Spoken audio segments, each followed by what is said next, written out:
بسم الله الرحمن الرحيم. القارعة. ما القارعة؟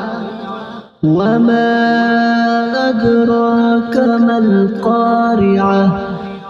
يوم يكون الناس كالفراش المبثوث وتكون الجبال كالعهن المنفوش فأما من ثقلت موازينه فهو في عيشة راضية وأما من خفت موازينه فأمه هاوية وما أدراك ما هي نار حامية